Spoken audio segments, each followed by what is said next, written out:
हर्षित landmark, सपनों का घर जैसा आप चाहते हैं हम बनाते हैं। 1, 2 एवं 3 BHK ready position flats. Call 9827321321। के लिए न सिर्फ बीजेपी बल्कि कांग्रेस भी अपनी पूरी ताकत में जुटी हुई है और इसी कवायद में वाल्मीकि जयंती के अवसर पर आज प्रदेश कांग्रेस अध्यक्ष कमलनाथ ने वाल्मीकि समाज के लोगों के बीच वाल्मीकि कैलेंडर का विमोचन किया। प्रदेश कांग्रेस दफ्तर में वाल्मीकि समाज का सम्मेलन हुआ। सम्मेलन में कांग्रेस नेताओं ने वाल्मीकि समाज के संत स्वामी चंचल बाबा का सम्मान किया। भोपाल के रहने वाले वाल्मीकि समाज के 98 साल के बुजुर्ग नारायण दास खरे का भी सम्मान हुआ। इस दौरान वाल्मीकि समाज के लोगों ने ये प्रण लिया, आने वाले समय में वाल्मीकि जी के दिखाए मार्ग पर चलते हुए कांग्रेस को मजबूत करेंगे। वाल्मीकि समाज के लोगों ने दावा किया कि बीजेपी सरकार के अनाचार से जनता ऊब चुकी है और इसका जवाब 2023 के चुनाव में बीजेपी को दिया जाएगा। वाल्मीकि जयंती के उपलक्ष्य में आदरणीय कमलनाथ जी ने चूंकि इतनी व्यस्त समय के अंदर हमें समय दिया समाज को, और उन्होंने इस बात के लिए आश्वासन दिया है कि मध्य प्रदेश में जब भी कांग्रेस सरकार बनेगी तो वंचित शोषित जो सफाई कर्मचारी वर्ग है उसके हितों का ध्यान रखा जाएगा। वर्षों से सफाई कर्मचारियों की मांगे हैं जो शिवराज सरकार लगातार उनको दबा रही है। प्रदेश कांग्रेस के अध्यक्ष कमलनाथ जी के निर्देशानुसार आज यहाँ हम वाल्मीकि की जयंती का समारोह मना रहे हैं। रोज भगवान की आराधना करते हैं, रामायण पढ़ते हैं और हमेशा से कांग्रेस पार्टी विभिन्न हमारे जो धर्म हैं उनके महापुरुषों की जयंतियाँ, पुण्यतिथियाँ, बलिदान इत्यादि कार्यक्रम मनाती रही है। राजनीति से इसका कोई संबंध नहीं है। पृथ्वीपुर विधानसभा उपचुनाव में अब नए नए सियासी घटनाक्रम देखने को मिल रहे हैं। निवाड़ी कांग्रेस जिला अध्यक्ष प्रकाश सिंह दांगी और कांग्रेस की प्रदेश सचिव किरण अहिरवार कार्यकर्ताओं के साथ मोहनगढ़ थाने के बाहर धरने पर बैठ गए। उन्होंने पुलिस पर बीजेपी नेताओं के इशारे पर कांग्रेसी कार्यकर्ताओं पर झूठे प्रकरण दर्ज कराने का आरोप लगाया। मंगलवार रात को कांग्रेसी कार्यकर्ता श्रीराम नामदेव और वीरेंद्र सिंह भदौरिया को पुलिस उठाकर ले आए, हवालात में डाल दिया और इसकी वजह पुलिस ने अवैध शराब बिक्री को बताया। इससे गुस्साए कांग्रेसियों ने थाने के बाहर धरना शुरू कर दिया। किरण अहिरवार और हमारे जिलाध्यक्ष हमारे कार्यकर्ताओं पे झूठे प्रकरण दर्ज करके उनको बंद किया गया है और ये पुलिस द्वारा जिस तरह का काम किया जा रहा है ये सरासर गलत है। मैं इसकी घोर निंदा करती हूँ। हम अभी तो बैठे हुए हैं धरने पे, ये जो चल रहा है ये गलत है और इसकी हम घोर निंदा करते हैं। जोबट विधानसभा क्षेत्र के 2 दिनी दौरे पर चंद्रशेखर आजाद नगर भाबरा के कबरीसेल गांव में मुख्यमंत्री शिवराज सिंह चौहान काफी भावुक दिखे। मुख्यमंत्री ने आदिवासी कार्यकर्ता भारचंद भूरिया के घर रात्रि विश्राम किया। सुबह वहां से निकलते वक्त उन्होंने भारचंद भूरिया के परिवार वालों को भोपाल में सीएम हाउस आने का न्योता दिया। विदा लेते समय जब परिवार की महिलाओं ने सीएम का अभिवादन किया तो वो इस बात से भावुक हो गए। उन्होंने कहा कि मैंने आपके यहाँ खाना खाया है, मैं आपका कर्जदार हूँ, आप भी परिवार समेत भोपाल सीएम हाउस पधारें। भोपाल रवाना होने के दौरान हेलीपैड पर मुख्यमंत्री की संवेदनशीलता देखी। अपनी बच्ची के साथ ड्यूटी कर रही महिला पुलिस अफसर को देख मुख्यमंत्री ने उन्हें अपने पास बुलाया। महिला पुलिस अधिकारी मोनिका शुक्ला से मुख्यमंत्री ने बात की और उनकी कर्तव्यपरायणता के लिए शाबाशी दी, बच्ची को दुलार किया।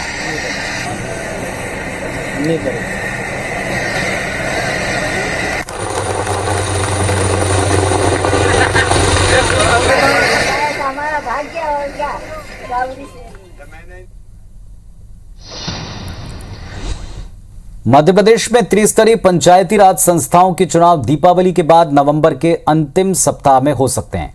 राज्य निर्वाचन आयोग ने इसकी तैयारी को अंतिम रूप देना शुरू कर दिया है। 21-22 अक्टूबर को राज्य निर्वाचन आयुक्त बसंत प्रताप सिंह सभी कलेक्टर और जिला निर्वाचन अधिकारियों के साथ एक मीटिंग करेंगे। आयोग के सचिव BS जामोद 22 अक्टूबर को जिलों के सहायक निर्वाचन अधिकारियों के साथ चर्चा करेंगे। राज्य निर्वाचन आयुक्त अधिकारियों के साथ वीडियो कॉन्फ्रेंसिंग के जरिए बैठक करेंगे। आयोग ने पंचायत और ग्रामीण विकास विभाग से जिला पंचायत के जो तमाम सदस्यता पद का आरक्षण है उसको सूचित करने के लिए कहा है। ये प्रक्रिया पूरी होते चुनाव कार्यक्रम घोषित कर दिया जाएगा। ये माना जा रहा है कि खंडवा संसदीय क्षेत्र समेत पृथ्वीपुर, जोबट और रैगांव विधानसभा क्षेत्र के उपचुनाव की प्रक्रिया पूरी होते ही पंचायत चुनाव का ऐलान हो सकता है। आयोग अपने स्तर पर शुरुआती तैयारी कर चुका है और एक दौर की बैठक हो चुकी है।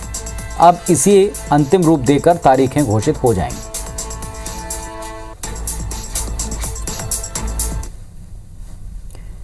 मध्य प्रदेश में उपचुनाव निकाय चुनाव से ठीक पहले ईवीएम का मसला एक बार फिर अदालत तक पहुंचा है। मध्य प्रदेश जन विकास पार्टी के अध्यक्ष मोतीलाल अहिरवार की ओर से एक जनहित याचिका जबलपुर हाईकोर्ट में दायर की गई, जिसमें ईवीएम की प्रक्रिया को पारदर्शी बनाने या फिर उसका इस्तेमाल बंद करने की मांग है। याचिका में कहा गया है कि ईवीएम का डिस्प्ले वायरलेस से कंट्रोल हो सकता है, इसलिए मतदान से पहले प्रत्याशियों का एजेंट्स को ईवीएम की मेमोरी चिप दिखाई जानी चाहिए, ताकि ये सुनिश्चित हो सके कि ईवीएम पूरी तरह खाली है। इसके साथ ही प्रत्याशी को एजेंट के तौर पर अपना इंजीनियर नियुक्त करने की अनुमति देने की मांग इस याचिका में की गई। याचिका में कहा गया है कि ईवीएम की first level checking, randomization, symbol loading, candidate setting और मशीन को सील करने का काम ईवीएम निर्माता कंपनी के इंजीनियर करते हैं, जबकि इस काम को विश्वसनीय बनाते हुए खुद चुनाव आयोग को करना चाहिए।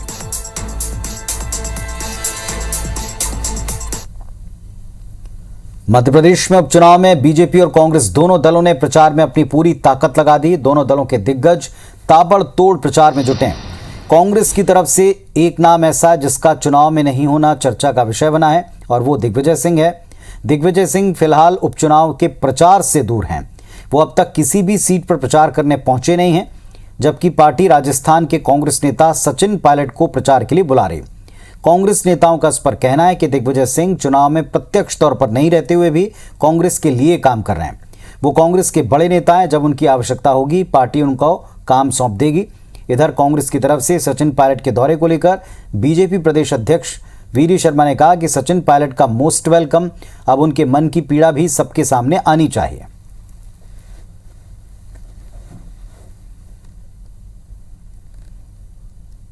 तो सचिन पायलट कांग्रेस के लिए प्रचार करेंगे, उनका कार्यक्रम तय हो चुका है। दूसरी तरफ दिग्विजय सिंह चुनाव प्रचार से दूर हैं, जिसको लेकर बीजेपी वार कर रही है और सफाई की मुद्रा में कांग्रेस पार्टी दिख रही है।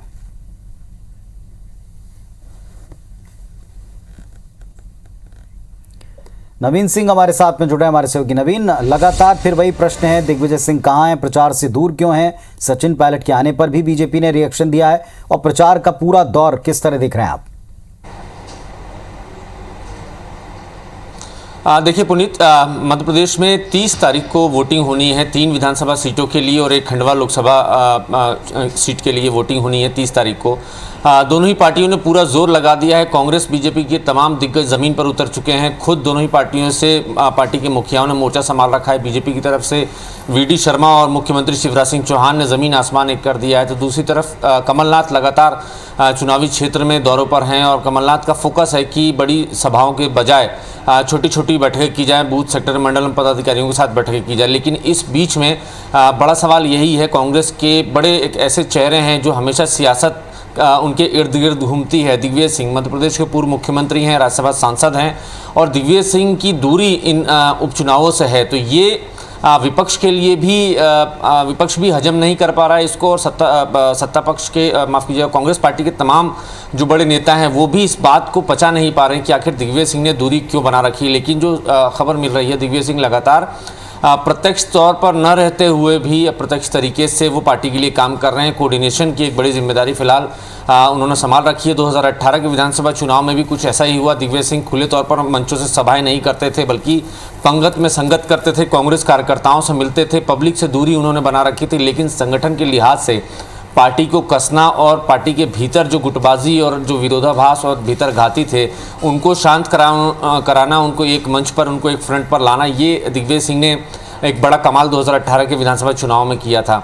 तो अब भी दिग्विजय सिंह कुछ ऐसा ही कर रहे हैं, ऐसी खबरें मिल रही हैं। लेकिन ये ज़रूर है कि विपक्ष के निशाने पर हैं। बीजेपी के तमाम नेता ये कह रहे हैं कि दिग्विजय सिंह के होने से कांग्रेस को बड़ा नुकसान होता है, इसलिए पार्टी ने दिग्विजय सिंह से दूरी बना रखी है। लेकिन पृथ्वीपुर में नामांकन दाखिले के दौरान जो कांग्रेस प्रत्याशी हैं नितिन सिंह राठौर, उनके नामांकन दाखिले के दौरान दिग्विजय सिंह ज़रूर गए थे। उसके बाद से दिग्विजय सिंह की कहीं कोई विधानसभा सीट पर ना कोई दौरा हुआ, ना कोई सभा हुई, ना ही वो कहीं नज़र आए। लेकिन ये भी खबर मिल रही है कि जैसे जैसे तारीख आगे बढ़ेगी, जैसे जैसे वोटिंग की तारीख नज़दीक आएगी, दिग्विजय सिंह आएंगे और चुनाव प्रचार और चुनाव की तमाम जो दूसरी बातें हैं वो पब्लिक के साथ, वोटर्स के साथ करेंगे।